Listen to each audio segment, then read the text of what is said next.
Hi hello everyone, ఎలా ఉన్నారు అందరూ? మేమైతే చాలా బాగున్నాం. ఓకే, ఈ వీడియో వచ్చేసి బర్గర్ అనమాట. హోమ్ మేడ్ బర్గర్ అంటే జస్ట్ సింపుల్గా పిల్లల వరకు సరిపోతుంది. పెద్దలు కూడా కావాలంటే ఇంకొంచెం ఆల్టరేషన్స్ చేసుకొని చేసుకోవచ్చు. ఇంకొంచెం ఇంగ్రీడియంట్స్ మినిమం మనకు కావాల్సిన ఏ కావాలంటే యాడ్ చేసుకొని చేసుకోవచ్చు. మాకు ఎక్కడ అవైలబుల్గా ఉండవు, మా ఊర్లో మాకు దొరకవులండి. సో మేము కొత్తగా ఆలోచించి చేసుకోవాలన్నమాట. సో అలాగే ఇలా ఆలోచించాను అనమాట. ఇది పిల్లల వరకు అయితే సరిపోతుంది. ఈరోజు కీమా మిగిలిపోయింది, ఇంకా మళ్ళీ తినమంటే అన్నము కీమా బాల్ చేస్తారు.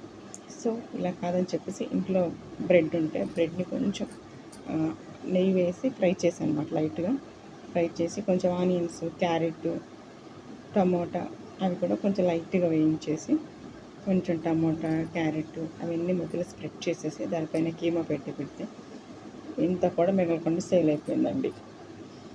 మా అబ్బాయి, అమ్మాయి సరే తింటుందంటే ఓకే, మా అబ్బాయి చిన్న పిల్లాడు వాడు కూడా తిన్నాడండి ఇంట్రెస్ట్గా. అంత బాగుంటుంది. ట్రై చేయండి పిల్లల కోసం. ఇంకేమైనా కావాలంటే మనం ఇంగ్రీడియంట్స్ యాడ్ చేసుకొని చేసుకోవచ్చు. బాగుంటుంది సూపర్గా. Thank you.